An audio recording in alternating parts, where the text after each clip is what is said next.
David Miller walked into the giant meeting room with his old brown briefcase. His shoes made quiet sounds on the shiny floor. The room was huge and filled with strange creatures from different planets. Some had blue skin, others had 4 arms, and a few looked like giant insects. They all wore fancy clothes and talked in loud voices. David found an empty chair at the back of the room. His name tag said Junior Cultural Worker Earth, in small letters. Nobody looked at him when he sat down. He opened his briefcase and took out a simple notebook and a black pen. While everyone else used floating computer screens that glowed bright colors, David just had his old paper book. The meeting started when a tall alien with purple skin banged a hammer on the desk. "Today we talk about the humans and their request for better technology," he said in a deep voice. A huge alien with silver armor stood up. He had 6 eyes and sharp teeth. "Why should we help these humans? They still use rockets that burn fuel like fire. My people traveled between stars when humans lived in caves." Other aliens laughed and nodded their heads. David wrote something in his notebook but kept his face blank like he did not understand what they meant. An alien that looked like a giant bird spoke next. "Humans are weak. They cannot even make proper energy shields. Their ships move slow like crawling bugs." More laughter filled the room. David wrote more notes. To anyone watching, he looked like a simple worker trying to understand big words that were too hard for him. When the aliens took a break to eat, David walked slowly to the water machine. He bumped into a red alien wearing gold clothes. "Oh, sorry, sir," David said in a shy voice. "I am just the culture guy from Earth. Could you help me understand something? My boss wants me to write about how your amazing ships travel so fast between planets." The red alien smiled big, happy to show off how smart he was to this dumb human. "Of course, little human. We use quantum jump drives that fold space. Each jump uses exactly 400 units of plasma fuel. Our biggest ships carry enough fuel for 20 jumps before they must stop at our supply stations." David nodded like he was confused. "Wow, 20 jumps. Where are these supply stations? That sounds so complicated for a simple person like me." The alien laughed and pointed to a big map on the wall. "See these blue dots? Those are our fuel stations. We have them in every sector because our ships need fuel every 10 days of travel." David wrote everything down in his little book, acting like he was having trouble keeping up. "This is amazing, sir. You aliens are so much smarter than us humans." The red alien patted David on the head like he was a child. "Yes, we are. Maybe in 1,000 years, humans will be half as smart as us." During the meeting, David asked more simple questions. He talked to the alien in charge of weapons. "Sir, how do your big guns work?" "For my culture report." The weapons chief explained how their shields had to be turned off for 3 seconds every hour to cool down. He thought it was funny to tell this information to a human who would never understand how to use it. David talked to the transport leader. "How do you move food to your armies?" The alien drew pictures showing David exactly which roads they used and when their supply trucks traveled. David spoke to the communication officer. "How do your people talk across space?" The alien demonstrated their message system and even let David watch how they sent secret military orders. Each alien thought they were being kind by teaching this simple human about their amazing technology. None of them noticed how David's questions always focused on the most important details. They did not see that his confused expressions hit a sharp mind that remembered everything. When the meeting ended, the purple alien leader banged his hammer again. "We have decided to give humans permission to mine rocks in the Kepler belt. These asteroids are worthless. No valuable metals, no good position, nothing useful. The humans can play with rocks while real species do important work." All the aliens agreed this was very generous. They were giving humans something nobody else wanted, like giving candy to quiet a crying baby. David stood up and bowed politely. "Thank you so much, great leaders. Earth is honored by your kindness. We promise to stay out of your way and just dig up rocks quietly." The aliens barely looked at him as they filed out of the room. The silver-armored commander walked past David without even seeing him. The red alien in gold clothes had already forgotten their conversation. The bird-like creature stepped around David like he was a piece of furniture. David packed his simple notebook into his old briefcase. He had filled 20 pages with detailed notes, but to anyone watching, it looked like the confused scribbles of someone trying to understand things too difficult for his small brain.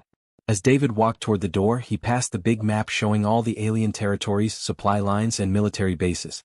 He glanced at it for just 3 seconds, but his eyes moved in a pattern that captured every detail. The janitor alien was already cleaning the room. David nodded politely to him and walked out into the hallway.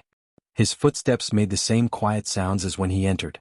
In a few minutes, every alien in the building would forget the unremarkable human who had attended their important meeting. David smiled to himself as he walked to his small ship. The mission was off to a perfect start. The most dangerous human in the galaxy had just spent 4 hours in a room full of enemies, and not one of them suspected a thing. 6 months later, David Miller carried the same old brown briefcase as he walked through the security gates of Titan Military Base. The alien guards barely looked at his identification card. It said Cultural Exchange Worker, and had a picture of David looking boring and harmless. Another human researcher, one guard said to the other in their clicking language. They did not know that David understood every word they spoke. Colonel Roberts from Earth walked beside David. He was a big man with a loud voice who liked to make jokes. Commander Zex, this is David from our culture department. He wants to learn about your security methods for his peaceful cooperation report. The alien commander had green skin and 3 eyes. He looked at David like someone might look at a small bug. Fine. Keep him away from important areas. These humans ask too many stupid questions. David smiled shyly and opened his notebook. Thank you, sir. I promise to stay quiet and just watch your amazing systems work. For 3 days, David followed the aliens around the base. He wrote in his notebook constantly, asking simple questions that made the aliens feel superior and smart. Excuse me, David said to a young alien soldier, why do those red lights blink every 30 seconds? Is it some kind of alien magic? The soldier laughed. Stupid human, those are shield generators. They reset every 30 seconds to prevent overheating. During reset, there is a small gap in protection, but it only lasts 2 seconds. David wrote this down very slowly like he was having trouble understanding. Wow, so the shields turn off for 2 seconds? That must be very safe because you aliens are so smart. The soldier felt proud teaching this dumb human. He showed David exactly where the shield controls were located and how the timing worked. David nodded and smiled, writing everything in his simple notebook. At the weapons testing area, David watched the aliens fire their big guns at practice targets. Those energy beams are so bright, David said, covering his eyes. How do you make such powerful weapons? The weapons officer enjoyed explaining how their plasma cannons needed 15 minutes to recharge after firing at full power. He demonstrated the charging sequence and even let David watch the control panel during the process.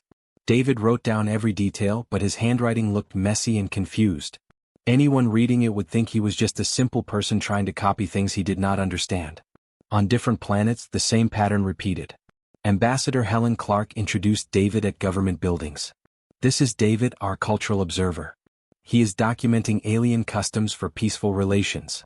David visited communication centers, asking innocent questions about how aliens sent messages across space.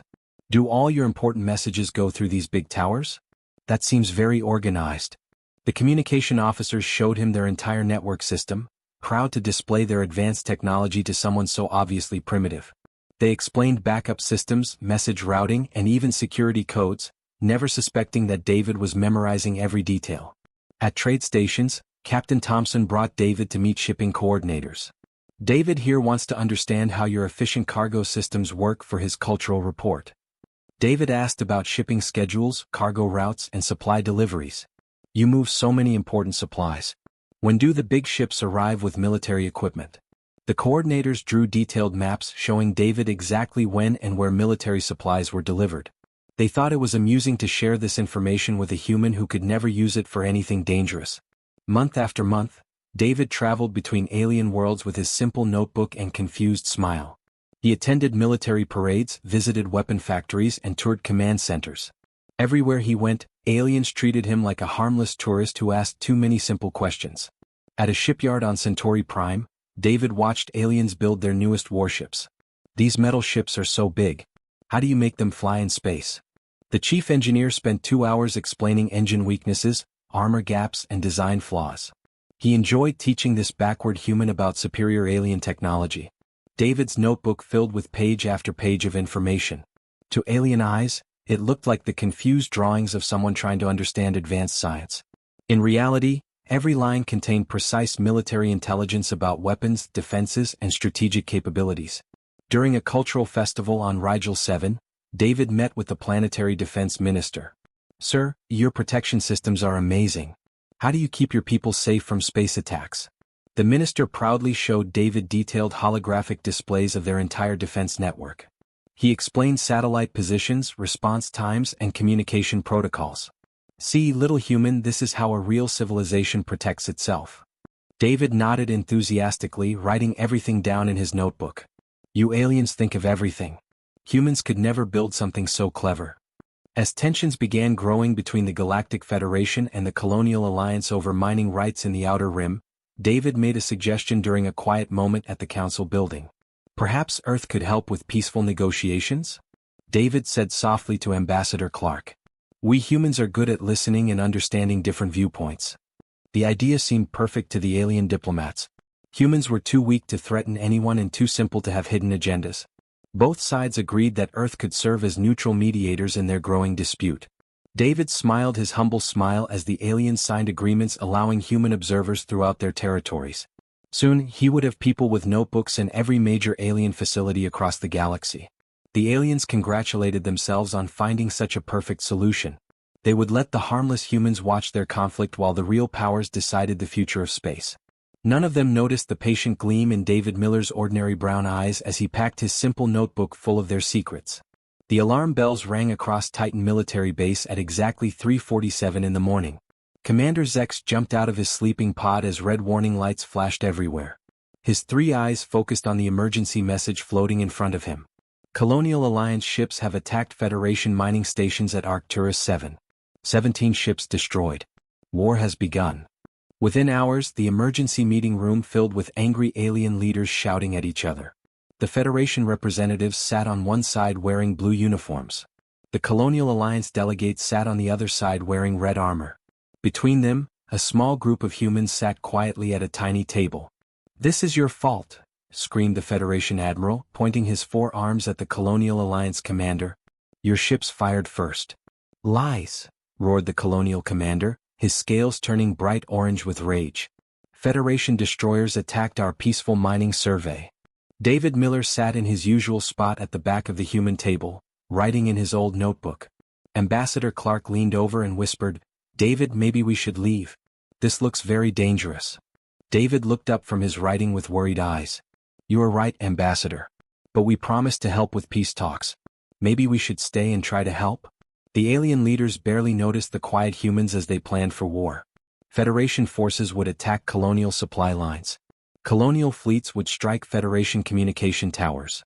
Both sides prepared their biggest weapons for the fight ahead. David's hand moved to a small device in his pocket. It looked like an old calculator, but when he pressed 3 buttons in sequence, signals traveled across space faster than light itself. On a dark asteroid floating in the Kepler belt, Captain Wilson received the coded message on his mining equipment control panel. He had been mining worthless rocks for 18 months, always complaining to visiting aliens about how boring his job was. Wilson pressed a button on his console. "All units, this is home base. Operation Garden Party is now active." Across the asteroid field, what looked like simple mining platforms began to change. Metal panels slid away to reveal sleek weapon systems. Fake rock formations opened to show hidden hangars full of small, fast ships. The worthless asteroids had been turned into a secret military base while the aliens watched and laughed at human stupidity. Lieutenant Foster was attending a cultural ceremony on Rigel 7 when her wrist communicator buzzed 3 times. She smiled politely at the alien dancers while reading David's coded message. For 8 months, she had been the confused human student learning about alien customs and asking simple questions about their defense systems. Foster excused herself to use the bathroom, then walked quickly to the Planetary Defense Control Center. The alien guards knew her as the harmless human girl who brought them cookies and asked silly questions about their computer screens. "Hi guys," Foster said cheerfully, carrying a plate of fresh cookies. "I brought more treats." The guards smiled and welcomed her inside. They had no idea that Foster had been studying their security codes for months. While they ate cookies, she connected a tiny device to their main computer. Within seconds, she had access to their entire defense network. Similar scenes happened across the galaxy. Human cultural exchange students activated hidden programs in alien computer systems. Human trade representatives triggered secret clauses in business contracts that froze alien bank accounts. Human peaceful observers revealed themselves as skilled intelligence agents who had been mapping every alien weakness for over a year. The first sign of trouble came when the Federation tried to contact their fleet at Wolf 359. The communication went through human-controlled relay stations that David had visited months earlier. Instead of reaching Federation ships, the messages went directly to human intelligence computers. Commander Zex stood in the Titan military base control room, staring at his communication screen in confusion. Why are our messages taking so long to reach our ships? His communication officer's face turned pale green. Sir, I think our signals are being redirected. Someone has access to our relay network. On the other side of the galaxy, the Colonial Alliance discovered the same problem. Their secret attack orders were being intercepted and copied before reaching their intended targets. Worse, their defense systems were responding slowly to commands, as if someone else was controlling them. Back in the emergency meeting room, the alien leaders were too busy arguing to notice David Miller quietly speaking into his small communicator. His voice was calm and professional, very different from the shy tone he usually used. Phase 3 is complete, David said softly. All target systems are under our control. Federation and colonial fleets are effectively blind and confused. Recommend proceeding to Phase 4. Admiral Patterson's voice crackled back through the tiny speaker. Confirmed control. Human fleet is moving into position. Estimated arrival in 6 hours. Ambassador Clark happened to look over at David during his transmission. Her eyes went wide with shock as she realized the quiet cultural worker was giving military orders. David? What are you doing? David looked up at her with an expression she had never seen before. Gone was the confused, humble cultural worker. In his place sat someone with sharp, calculating eyes and a confident smile. I am doing my job, Ambassador, David said quietly. My real job. At that moment, both Federation and Colonial Alliance received the same message on all their communication channels. It was broadcast from the human ship that had been quietly orbiting the station for months, dismissed as a harmless diplomatic transport. This is Admiral Barnes of the Earth Defense Force. You will cease all hostile actions immediately and report to designated coordinates for emergency negotiations. Any attempt to continue fighting will result in the complete shutdown of your military and communication systems. The alien leaders stared at their screens in disbelief. The weak, primitive humans were giving them orders. Then their weapon systems stopped responding to commands, and they realized the galaxy had changed forever. Admiral Barnes stood on the bridge of her warship as it emerged from behind the largest asteroid in the Kepler belt.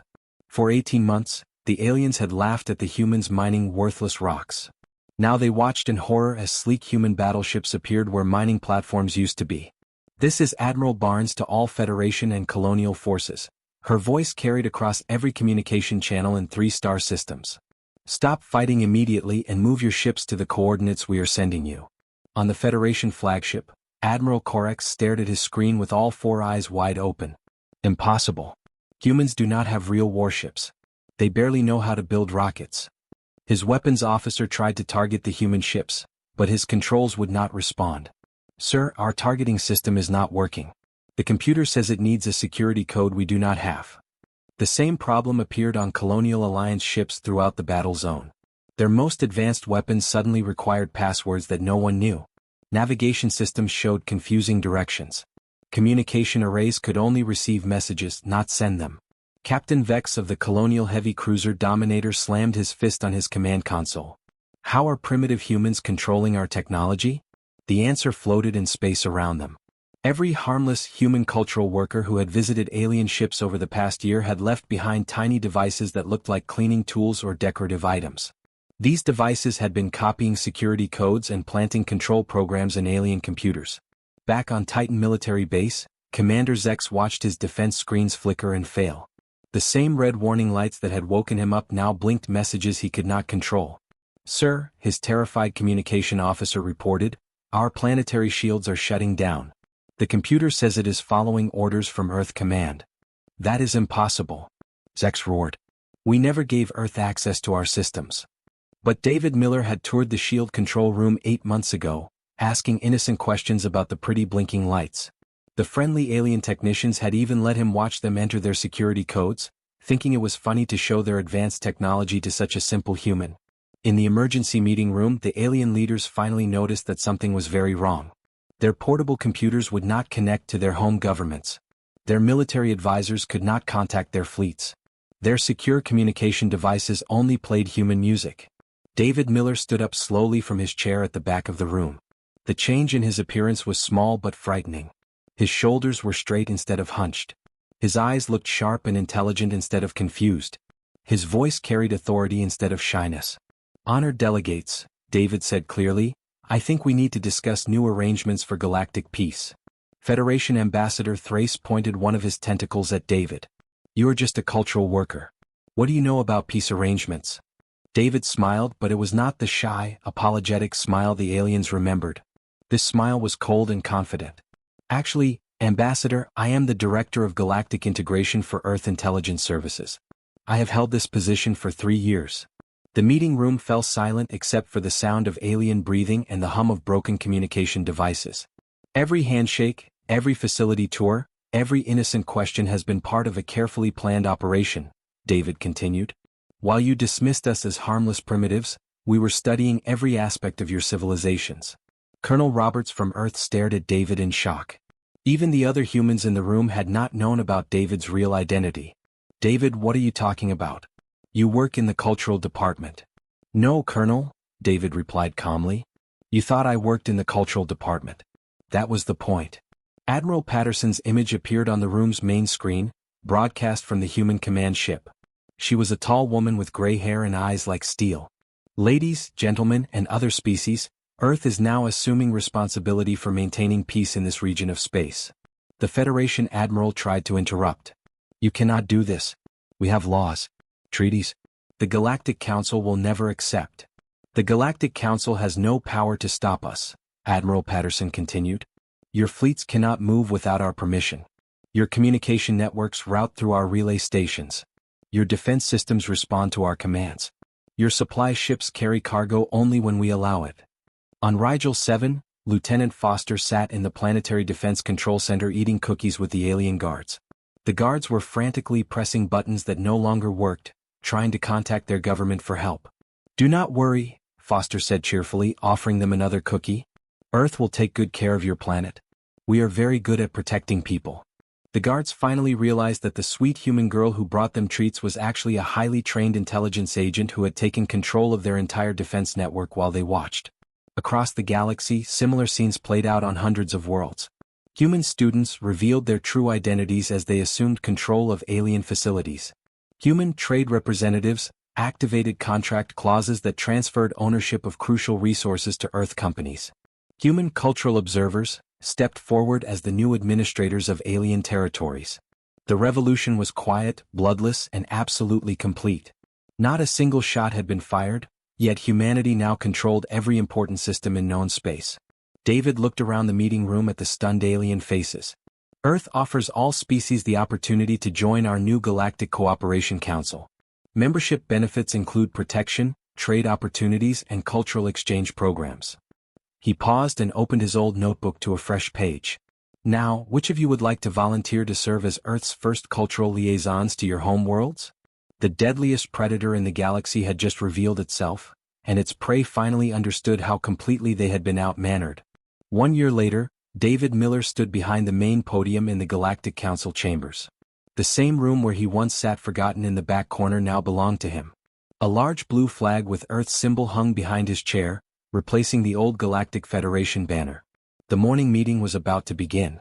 Alien delegates filled the seats, but their positions had changed completely. The proud Federation admiral who once mocked human technology now sat in the visitor section, taking notes like a student. The Regelian commander who had dismissed David as harmless furniture waited quietly for permission to speak. "Good morning, council members," David said in a clear, strong voice. Gone forever was the shy cultural worker who asked confused questions. "Today we welcome a new species to our Galactic Cooperation Council." The doors at the back of the chamber opened, and strange new aliens walked inside. They looked like giant spiders with silver skin and 8 glowing eyes. Their leader wore a golden crown and moved with the confidence of someone who ruled a powerful empire. Ambassador Thompson, who used to be just another human diplomat, stepped forward with a warm smile. He had been promoted to Director of New Species Integration after Earth took control of the galaxy. "Welcome, honored delegates from the Arachnid Empire," Thompson said politely. "Earth is pleased to offer you full membership in our council, along with our special cultural exchange program." The spider-like alien leader's 8 eyes gleamed with interest. "We have heard much about human cooperation programs. We are curious to learn more."